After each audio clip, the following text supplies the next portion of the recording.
नमस्कार दोस्तों, स्वागत है आप सबका भद्रा IAS अकेडमी में। आज का डेट है 16 दिसंबर 2023 एंड यस, करंट अफेयर्स के न्यूज़ एनालिसिस के डिस्कशन में मैं शुभदीप आप सभी का स्वागत करता हूँ। सबसे पहले हम लोग डिस्कस करेंगे असम ट्रिब्यून का इंपॉर्टेंट आर्टिकल, जहाँ पे हम लोग बात करेंगे पर्सनल डेटा प्रोटेक्शन बिल 2023 के बारे में। ऑफ कोर्स अब देखो, इस ऐसा जो आर्टिकल है ना, उस आर्टिकल से हम लोग थोड़ा और भी डीप घुसेंगे। हम लोग को बेसिकली क्या काम है, हमको देखना पड़ेगा इसके प्रोविजंस। हम पहले डिस्कस करेंगे इस बिल के की फीचर्स के बारे में। हम डिस्कस करेंगे दैट ये बिल जो लाया गया उसकी क्या फ़ायदा है, क्या सिग्निफिकेंस है, और ऑफ कोर्स इस बिल के साथ साथ कुछ इश्यूज़ भी है, उन सब इश्यूज़ को भी हम लोग आज डिस्कस करेंगे। तो की फीचर्स ऑफ द बिल में क्या क्या है।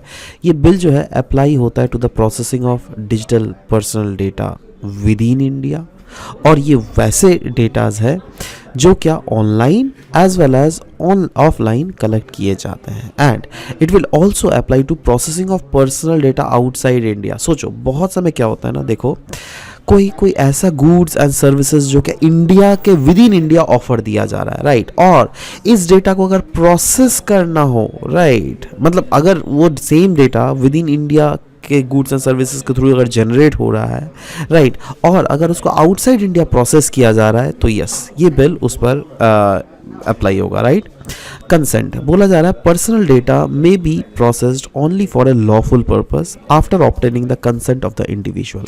ये जो पर्सनल डेटा है ना, कहा जा रहा है दैट इसका बिल ही है दैट अगर आपका पर्सनल डेटा से फॉर एग्जांपल आपका पर्सनल, और उस डेटा को अगर कोई प्रोसेस करना हो ना, तो अगर उसको प्रोसेस भी किया जाएगा किसके लिए, ऐसे फालतू के लिए, बिजनेस जनरेट करने के लिए नहीं, कोई भी लॉफुल पर्पस के लिए ही प्रोसेस किया जाएगा, और प्रोसेस भी किया जाएगा तो आपका पहले परमिशन लिया जाएगा। तो वही बोल रहा है, consent of the individual is important, right. But by chance सोचो, हमको वैसे बंदे का डेटा को प्रोसेस करना है जो कि 18 साल से कम है, तो उस केस में किससे परमिशन लिया जाएगा। Consent will be provided by the parent, मतलब आपके मम्मी पापा या फिर आपके जो लीगल गार्जियन वहाँ पे लेना है, उनसे ये कंसेंट लिया जाएगा, right. Next is rights of data principal. देखो, पहले तो बात हम लोग बोलते हैं, ठीक है, डेटा प्रिंसिपल्स के कुछ राइट्स इसमें मेंशन किए गए, बट डेटा प्रिंसिपल होता कौन है। डेटा प्रिंसिपल वो बंदा है, वो इंडिविजुअल है जिनका डेटा को प्रोसेस किया जाएगा। तो वो लड़का भी हो सकता है या फिर लड़की भी हो सकती है, राइट। तो ही और she will have the right to what, to obtain information about processing. मतलब पहले आप अगर चाहो तो आपको जो डेटा प्रोसेसिंग के रिलेटेड अगर आपको इन्फॉर्मेशंस चाहिए, तो यस, आपके पास वो राइट है। अगर आपको करेक्शन या फिर इरेज करवाना है कोई भी पर्सनल डेटा, तो उसके खिलाफ इस डेटा प्रिंसिपल को राइट्स मिला हुआ है, राइट। अगर आप सोचो, आपका डेटा को प्रोसेस किया जा रहा है, तो अगर चाहते हो नॉमिनेट करना कोई दूसरा पर्सन को to exercise rights in the event of death and incapacity, हो ही सकता है ना, दैट आपका डेथ हो गया, राइट। तो आपने जो नॉमिनी को खड़ा किया ना, he will be having the right to correction और इरेजर, या फिर अगर आपको मतलब इन्फॉर्मेशन अगर चाहिए, तो यस, ये बंदा जो है आपका होकर, क्योंकि आप तो इस दुनिया में नहीं रहे, राइट, आपके होकर उस डेटा को के बारे में ग्रीवांस रिड्रेसल अगर मांगना हो तो वो भी मांग सकता है, राइट। नेक्स्ट, ये तो हो गया rights of data principal, but साथ ही साथ कुछ कुछ ड्यूटीज़ भी है डेटा प्रिंसिपल जो क्या इस एक्ट के अंदर बोला गया है। और वो क्या क्या ड्यूटीज़ है, आपको कोई भी फॉल्स या फिर फ्रिवलस कंप्लेंट नहीं रजिस्टर करवाना है, right. Furnish any false particulars और impersonate another person in specific cases. बहुत सारे केसेस ऐसे होते हैं जहाँ पे आपको भी प्रेजेंट करना पड़ेगा दैट क्या ये फॉल्स केसेस तो नहीं है। Next is violation of duties will be punishable with the penalty. Yes, अगर आप इस ड्यूटी को वॉयलेट कर रहे हो तो आपको अराउंड 10,000 तक का पेनल्टी भी देना पड़ सकता है। There are some obligations on data fiduciaries. कुछ ऑब्लिगेशंस डेटा फ्यूडिशरीज में भी हैं। डिनाउ सवाल होता है, पहले डेटा फ्यूडिशरीज होते कौन है। देखो, ये वैसे एंटिटीज होते हैं जो क्या डिटरमाइन करता है पर्पस या फिर मीन्स ऑफ प्रोसेसिंग। मतलब आपका अगर डेटा को प्रोसेस किया जा रहा है तो किस पर्पस के लिए, किस मीन्स के लिए किया जाएगा, राइट। सो जो डिसाइड करेगा ना, that entity will be data fiduciary, right. And बोला जा रहा है data fiduciary must make reasonable effort, उनको एक रीजनेबल एफर्ट लगाना पड़ेगा जिससे वो उनको इंश्योर करना पड़ेगा the accuracy and completeness of the data, right आपकी डेटा की क्या एक्यूरेसी है, क्या मतलब कंप्लीटनेस, वेदर डेटा है क्या नहीं, तो उनका काम किसका रहेगा, डेटा फिड्यूशरी, जो क्या प्रोसेस करेंगे चीज़ों को, right.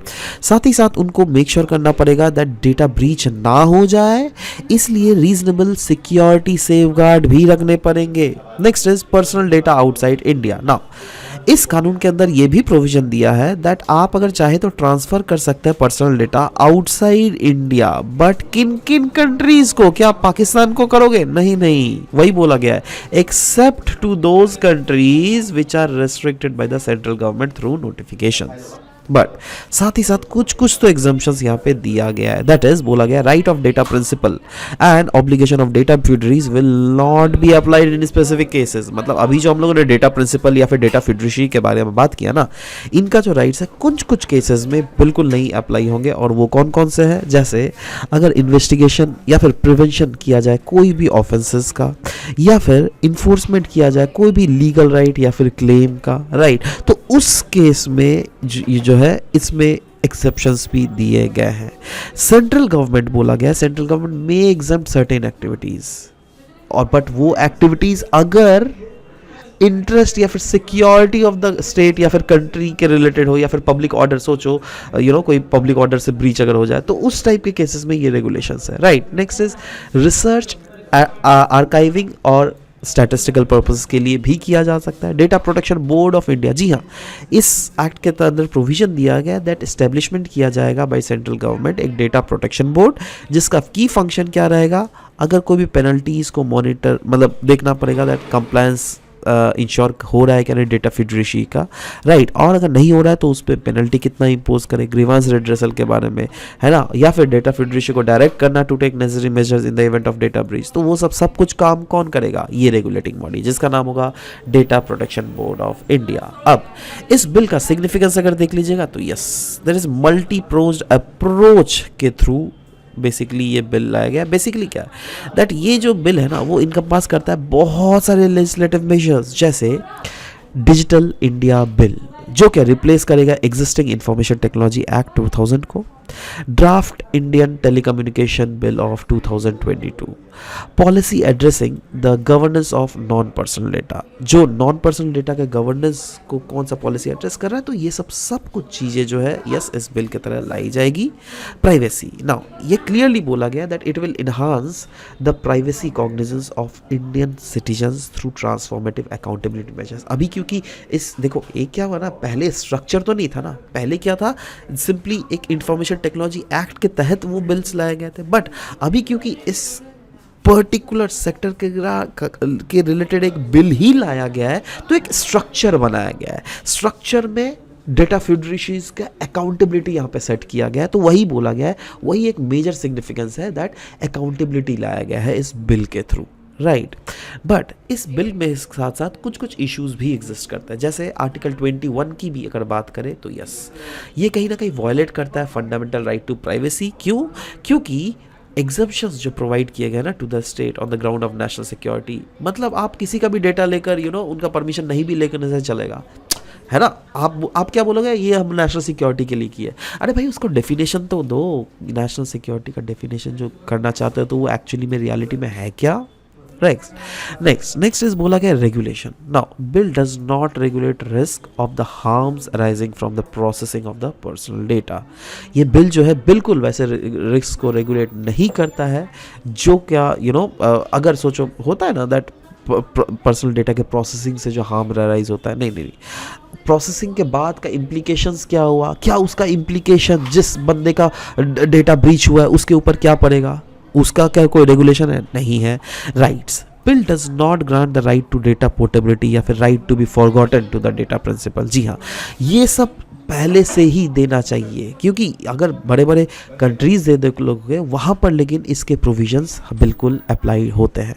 Personal data outside India बोला गया है, ये mechanism may not ensure adequate evaluation of data protection standards in the country where transfer of personal data is allowed, right. मतलब बोला गया है दैट ऐसा हो सकता है दैट ये जो मैकेनिज्म जो लाया गया है ना, it may not ensure data evaluation, मतलब अगर सोचो वैसे कंट्रीज, तो कोई थर्ड कंट्रीज में अगर ये चीज़ प्रोसेस किया जाएगा, राइट, तो वहाँ पर उसका ऐसा भी तो हो सकता है, बोला क्या ना दैट यहाँ इंडिया से दूसरे फ्रेंडली कंट्रीज में भेजा जा सकता है डेटा, बट क्या हो सकता अगर सोचो उस फ्रेंडली कंट्री के पास कोई मैकेनिज्म नहीं है डेटा का, राइट। हमारे इंडिया में तो इसका प्रोटेक्शन किया जा रहा है, इंडिया में तो उसको डेटा ब्रीच के खिलाफ कानून है, बट सोचो यहाँ से अगर हम कोई जैसे भूटान में, नेपाल में भेज रहे हैं डेटा, बट नेपाल में अगर नहीं बना हुआ है, राइट, तो डेटा तो ब्रीच उस केस में भी होगा। सोचो आप यूज़र इंडिया में हो तो इंडिया में तो बच जा रहे हो आप, बट बाहर वाले कंट्रीज में तो फंस जा रहे हो ना, राइट। Next is independence. बोला गया है दैट मेंबर्स जो इसमें सेलेक्ट किए जाते हैं ना, वो शॉर्ट टर्म के लिए किया जाता है, and that is just for 2 years, right.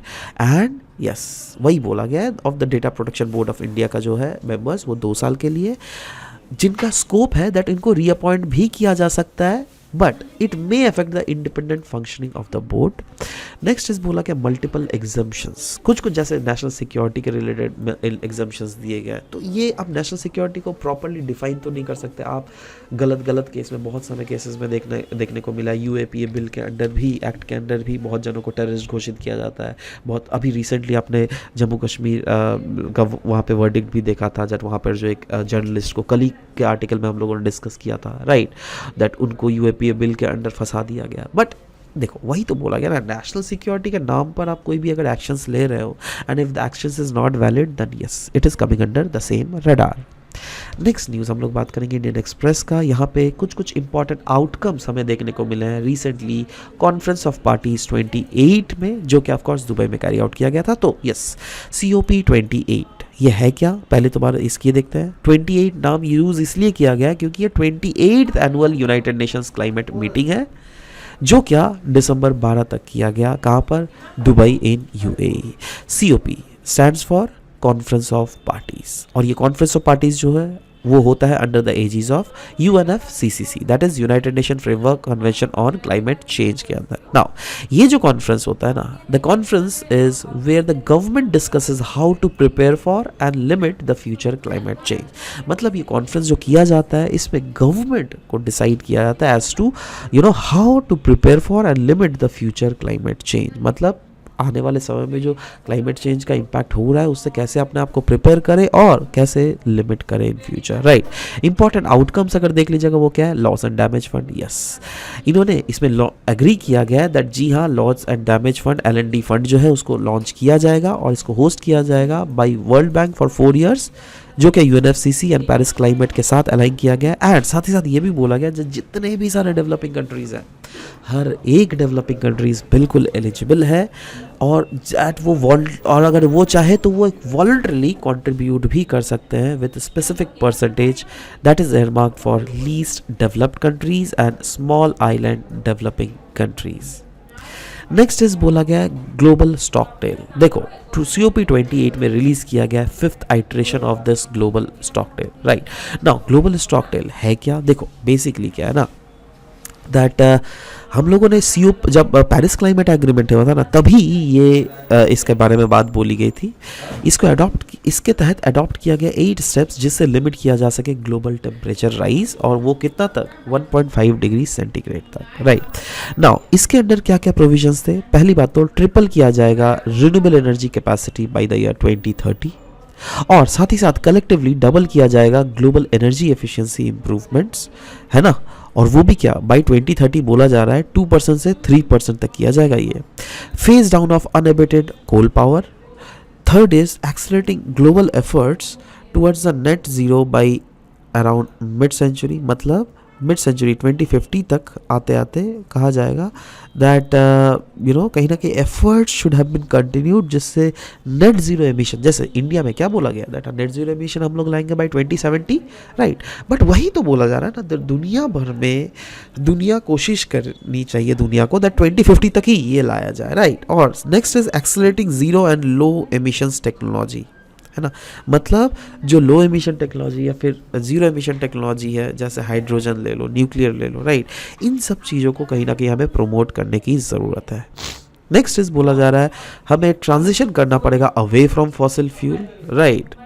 Reduce करना पड़ेगा नॉन CO2 एमिशन, जैसे मीथेन भी एमिशन बहुत, देखो CO2 is a green house gas, but CO2 के साथ साथ different other green house gases भी है, जैसे मीथेन, मीथेन भी एक ग्रीन हाउस गैस है, CO2 भी एक ग्रीन हाउस गैस है, बट मीथेन का जो पोटेंशियल है ना गर्मी करने का, वो CO2 से भी 25 गुना ज़्यादा है। समझ रहे बात?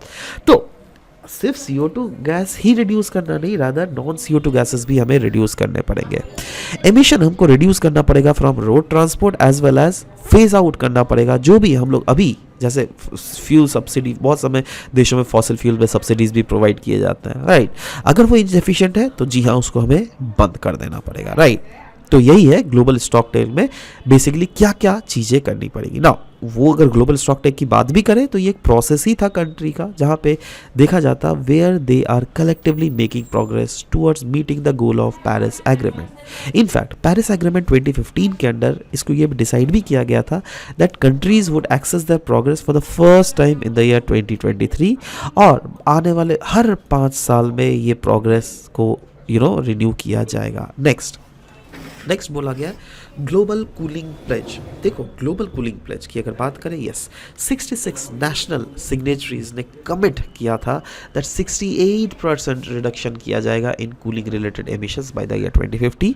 क्लाइमेट फाइनेंस की बात अगर हम लोग करें तो यस UNCTAD ये एस्टिमेट करता है दैट डेवलप्ड कंट्रीज नेशंस जो होता है ना, वो डेवलपिंग नेशंस को वो करते हैं रफली around $500 billion in the year 2025, और वो भी क्या, under what, under new collective quantified goals for climate finance, जिसको कंफर्म भी किया गया था पेरिस क्लाइमेट एग्रीमेंट में, राइट। तो ये किसका एस्टिमेशन है? इंडिया का तो एस्टिमेशन नहीं है ना, या फिर USA का तो एस्टिमेशन नहीं है, राइट। एक यूनाइटेड नेशंस के बॉडी का एस्टिमेशन है जिसमें क्लियरली बोला गया था दैट डेवलपिंग कंट्रीज को, डेवलप्ड कंट्रीज को पैसे देने पड़ेंगे ना। इन्होंने ऐसा क्यों बोला, ये पैसे क्यों देने पड़ेंगे भाई? पैसे लिए थे क्या इन्होंने? नहीं, देखो एक्चुअली क्या था, डेवलप्ड कंट्रीज डेवलप तो हो गए, कैसे डेवलप्ड होगा भाई? ऑफ कोर्स मैन्युफैक्चरिंग करके, CO2 रिलीज करके, तब तो कोई रोकने वाला नहीं था, और जब हम कर रहे हैं तो हमें रोक रहे हो, ऐसा भी तो नहीं चलेगा ना, राइट। तो वही बोला गया ना, न्यू कलेक्टिव क्वांटिफाइड गोल के अंडर यस ये किया जाएगा, एंड द गोल जो है ये है स्टार्ट एट 100 बिलियन एनुअली, और ये एलोकेट करता है 250 बिलियन फॉर मिटिगेशन, जिसमें 100 बिलियन जो है एडाप्टेशन के लिए और 150 जो है वो लॉस एंड डैमेज के लिए।